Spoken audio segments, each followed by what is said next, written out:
Je vais peut-être essayer de vous répondre, ou en tout cas de partager avec vous les quelques idées que je peux avoir sur le sujet du foncier, parce qu'effectivement, enfin, c'est le nerf de la guerre en la matière.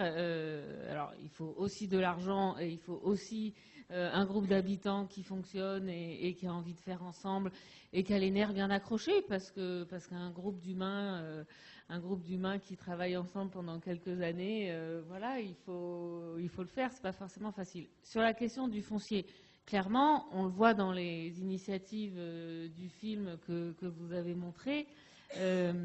Il y a une volonté politique, municipale à la base.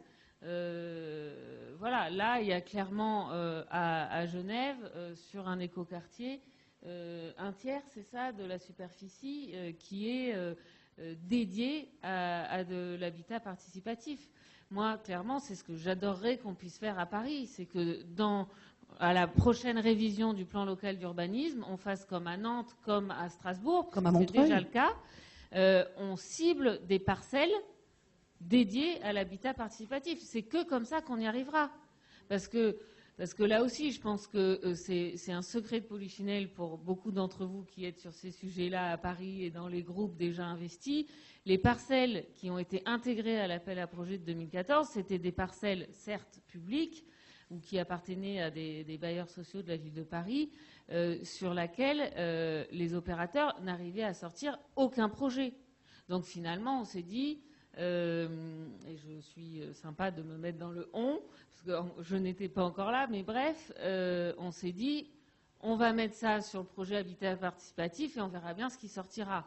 Bon, on est aujourd'hui en 2018, il n'y a encore aucun projet qui est sorti de terre, parce qu'effectivement, ces parcelles concentrent toutes les problématiques inimaginables concentrées en un même lieu, de la pollution à... enfin voilà.